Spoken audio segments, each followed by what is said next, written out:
Pendant la période couverte par sa dernière stratégie en date, le Fonds mondial a constaté que la majorité des candidatures faisaient référence aux obstacles liés aux droits de l'homme et au genre, entravant l'accès aux services en matière de VIH, de paludisme et de tuberculose dans l'introduction ou dans les analyses de leurs notes conceptuelles. Cependant, peu de programmes s'attaquant à ces obstacles avaient été identifiés et ces derniers étaient rarement chiffrés, budgétisés et mis en œuvre ou étaient toujours mis en œuvre à petite échelle et donc peu susceptibles de faire évoluer radicalement la situation et sans jamais ou presque avoir été évalués.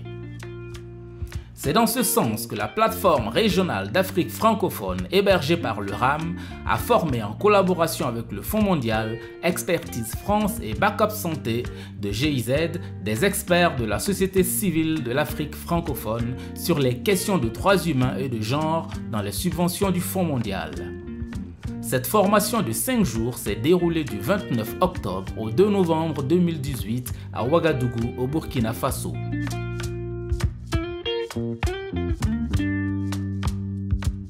Merci à tous les invités pour votre présence à cette cérémonie d'ouverture de l'atelier de formation régionale sur les droits humains et le genre dans les subventions du Fonds mondial de lutte contre le VIH-Sida, le paludisme et la tuberculose, co-organisé par le RAM et ses partenaires techniques et financiers à travers la plateforme régionale de coordination et de communication pour la société civile en Afrique francophone.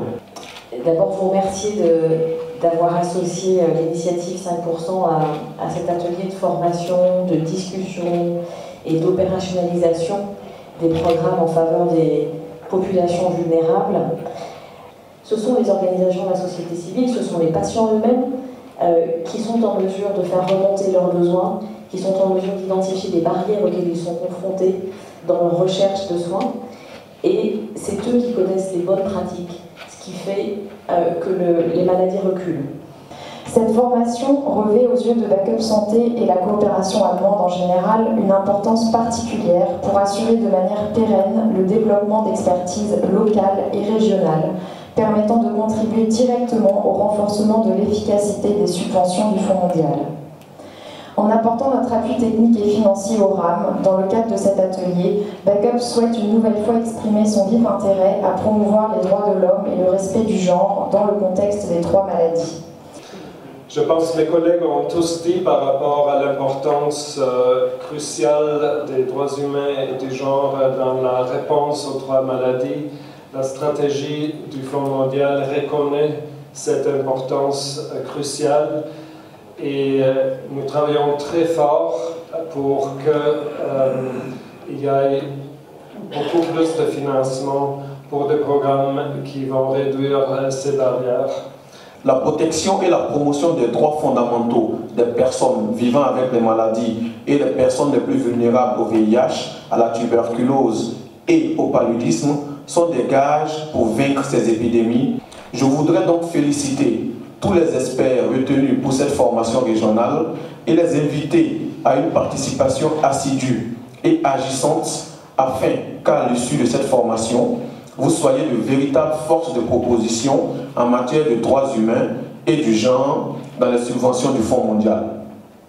Les participantes et participants ont été sélectionnés par appel à candidature ouvert à tous les pays couverts par la plateforme régionale avec un accent sur des prérequis sur les droits humains et le genre ainsi que l'accompagnement des acteurs ou la participation au processus du Fonds mondial dans les pays.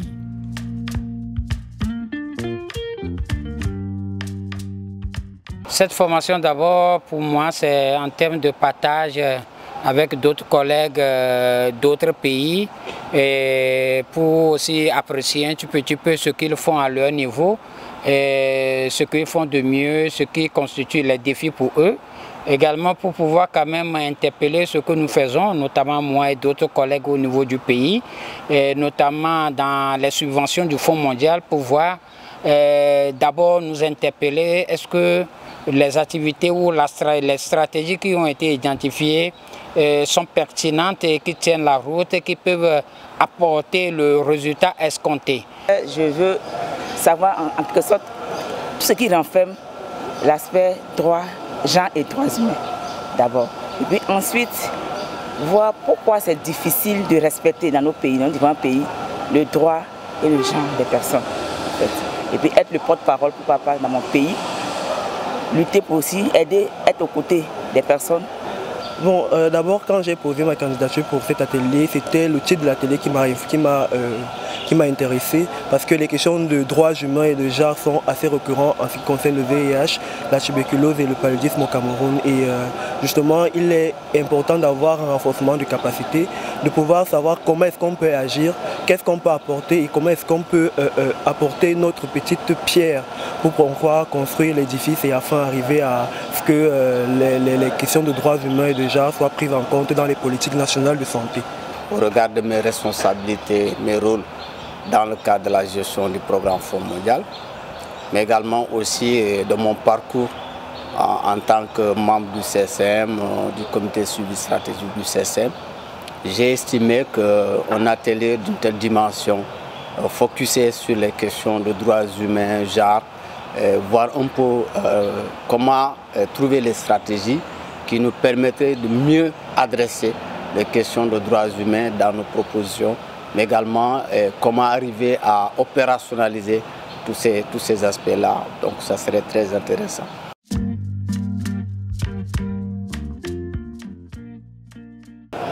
Nos attentes est que, effectivement, bien sûr, à la fin de cette formation, on ait des acteurs assez engagés, assez déterminés justement à apporter haut effectivement ce flambeau des droits humains des gens, parce qu'on voit beaucoup de programmes dans nos pays, mais malheureusement il y a beaucoup de groupes de population qui ne sont pas pris en compte, et en termes de droits c'est pas juste, et tout le monde a droit à la santé, et il faut qu'ils soient effectivement les porte-parole de ces groupes oubliés souvent de nos systèmes de santé, afin que nos systèmes aient un visage beaucoup plus humain, beaucoup plus inclusif. Les différents facilitateurs, qu'ils soient universitaires, praticiens ou fournisseurs de ressources, se sont pleinement investis dans la préparation et la dispensation des modules, notamment sur les connaissances cognitives et la conduite des activités pratiques. Le Fonds mondial a un engagement très fort pour la promotion des droits humains et le genre dans sa stratégie. C'est un de nos 4 objectifs stratégiques. Et la raison, c'est que on finance beaucoup de projets, de programmes de traitement, de prévention, mais beaucoup de gens n'ont pas accès à ces programmes à cause des barrières qui sont fondées dans les droits humains et dans le genre. Alors il faut faire beaucoup plus pour réduire le stigma, la discrimination, la violence basée dans le genre et la violence policière que les populations clés subissent, et ce genre les mauvaises lois et pratiques qui existent encore. Réduire surtout la stigmatisation et la discrimination que les gens peuvent avoir dans les endroits, dans les hôpitaux par les soignants. Après avoir fait la situation du VIH-Sida, paludisme et tuberculose en Afrique francophone, notamment en ce qui concerne les groupes vulnérables, on note parmi les thèmes développés au cours de cette formation la notion de concept de droits humains et genre.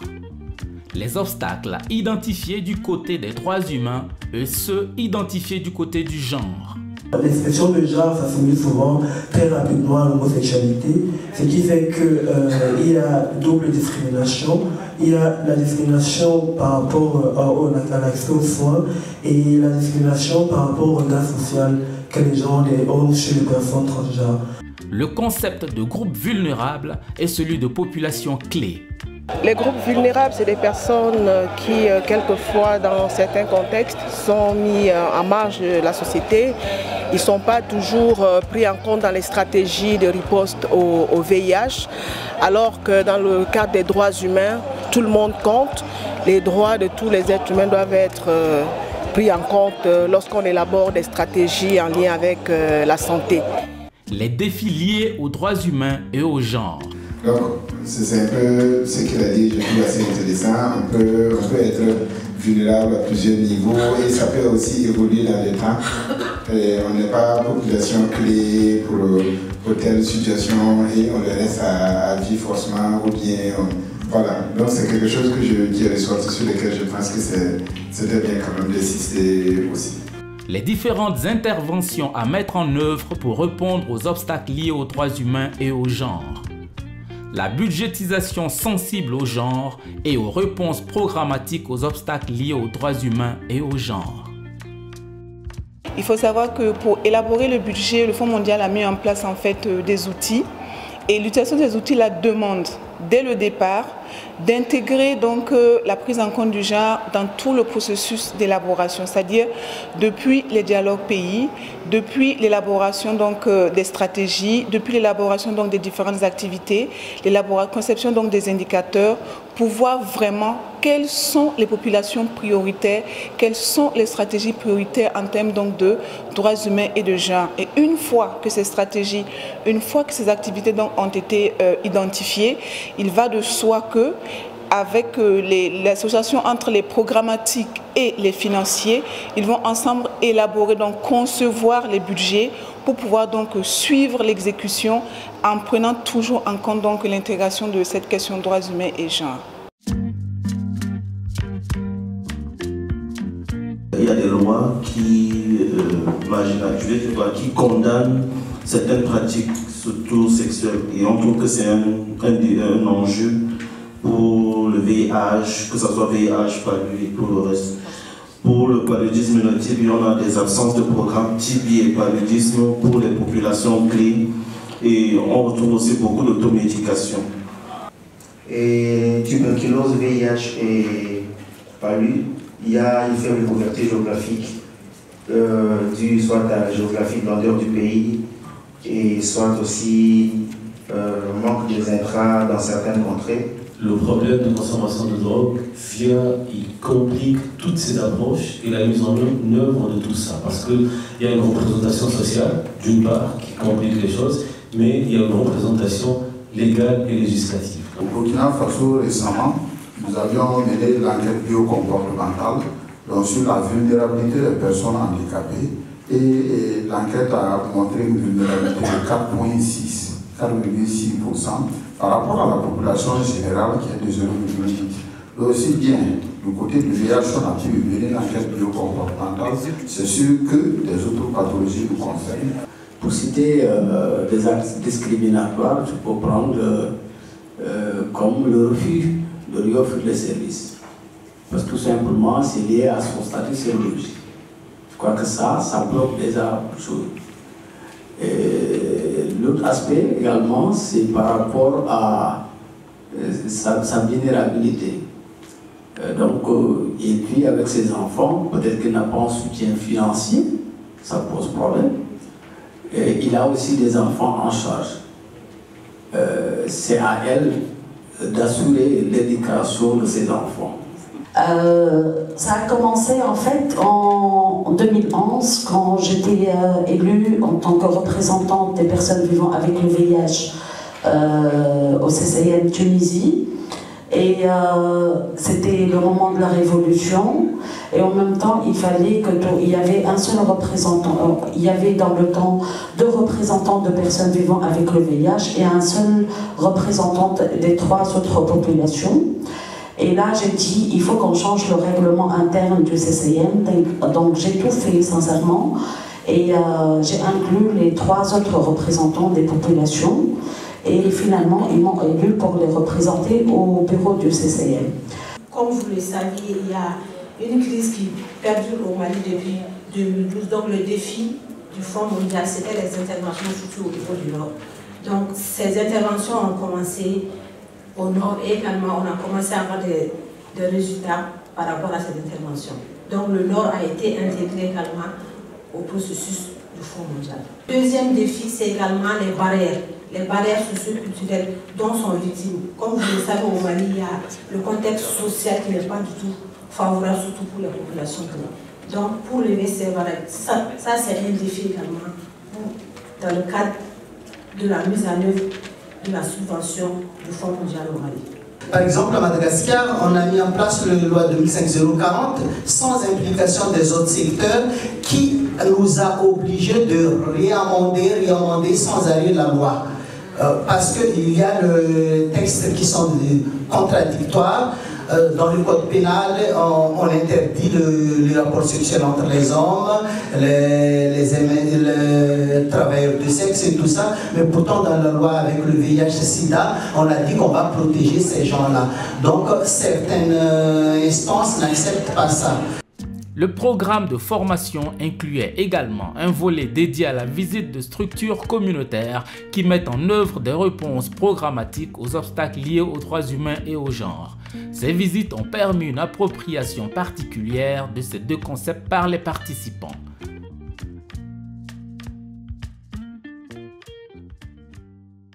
On a appris à analyser les défis liés à la lutte contre ces trois maladies. Et on a échangé effectivement les expériences des différents pays d'Afrique francophone et cela vraiment nous édifie et nous renforce nos capacités vraiment pour jouer pleinement notre rôle d'appui aux subventions du Fonds mondial. C'était vraiment pratique, des échanges, surtout des échanges entre communautés, entre pays, vraiment très, très riches. Voilà, donc on se rend compte en fait qu'il y a des similitudes en fait entre les réalités, mais bon, des similitudes avec des petites, comment on dit ça, quand même des petites différences. Ça m'a appris en fait de beaucoup apprendre en fait de nos pairs en fait du Cameroun, du Sénégal, qui sont en fait dans des contrées là où il y a des lois criminalisant en fait comment on dit ça, les relations entre personnes de même sexe, mais qui sont quand même plus en avance en fait que nous, voilà, de faire en fait un transfert de compétences.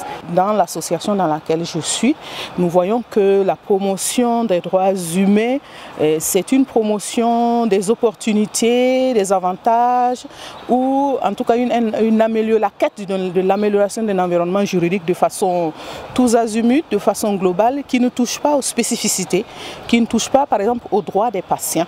N'est-ce pas? Et donc c'est une formation qui me permettra d'avoir une réflexion avec mes consoeurs femmes juristes pour de plus en plus proposer des activités spécifiques. Là, ce que j'ai constaté, on fait les actions axées sur les droits humains et genre, mais autant penser qu'il y a l'intégrateur au niveau des maladies liées au VIH, à l'exposition de la tuberculose, à l'exposition du palud, pour le relier au niveau des interventions de droits humains aux populations clés et vulnérables. Ça, ce volet-là n'est pas aussi beaucoup développé. Alors je pense que nous avons fait pas mal d'échanges avec pas mal de facilitateurs au cours de cet atelier. D'abord, il y a quand même assez d'interpellations dues à ce que nous avions eu à identifier ou ce que nous faisons au niveau pays. D'abord, cela nous interpelle à plus d'un titre de pouvoir les réviser. Pour moi, ce qui est très impressionnant dans l'atelier, c'est l'expertise des participants et leur volonté de partager tout ce qu'ils ont vécu dans leur programme.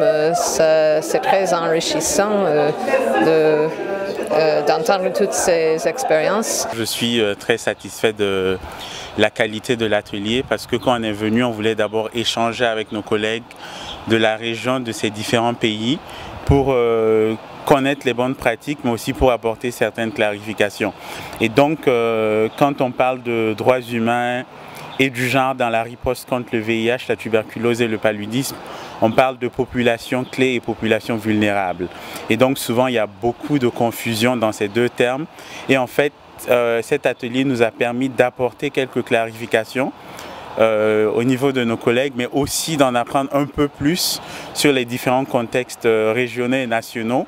Et donc, ce qui nous permet quelque part de définir de manière un peu plus approfondie et plus appropriée aux différents contextes régionaux et nationaux, ces termes-là qui sont très importants dans la riposte contre le VIH, la tuberculose et le paludisme. Pour Backup, l'objectif principal, c'était premièrement de rentrer en contact avec les acteurs de terrain, les acteurs communautaires qui sont vraiment à la source de la recherche de solutions pour adresser les obstacles de genre et de droits humains dans le cadre de la lutte contre les 3 pathologies. Et je dirais que les échanges ont été vraiment participatifs, des solutions ont été développées, proposées à travers les acteurs et à travers aussi des échanges entre les pays. Donc maintenant, l'enjeu à la suite de cet atelier, ça va être vraiment la mise en œuvre de ces solutions et le suivi de ces acteurs sur le terrain. Probablement, ils auront également besoin d'un coaching, mentoring, peut-être à distance. Et là, bien sûr, le projet Backup Santé sera aussi à leur disposition pour essayer de les soutenir dans cet objectif. Une fois de retour dans nos pays respectifs, nous allons essayer déjà de faire une restitution parce que tout le monde n'a pas pu participer à l'atelier. Donc nous allons déjà faire une restitution au niveau de nos organisations et pour ceux qui ont la chance de pouvoir le faire au niveau national aussi pour d'autres organisations de la société civile. Et après cela, nous allons essayer de capitaliser et de tirer un maximum de profit des connaissances qu'on aura acquises ici pour la mise en œuvre des activités et des stratégies déployées dans le cadre de nos activités en association. Voir dans les programmations liées au Fonds mondial, les reprogrammations de la subvention actuelle, de voir comment est-ce que certaines activités qui ne sont pas pertinentes ou qui ont du plomb dans l'aile, à voler comment réorienter ces ressources-là sur d'autres activités pour quand même avoir l'impact nécessaire, notamment à l'endroit des populations clés au Togo. Les 30 experts communautaires d'Afrique francophone formés au cours de cet atelier sont ainsi à la disposition des fournisseurs d'assistance technique pour accompagner les pays dans la mise en œuvre, le suivi, l'évaluation et la reprogrammation des subventions du Fonds mondial sur les questions des droits humains et du genre.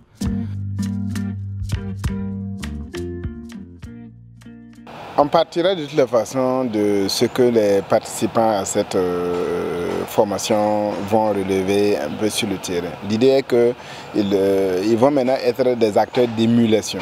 Ils vont par exemple faire remonter de la base effectivement des besoins, des nouvelles orientations, des besoins d'accompagnement.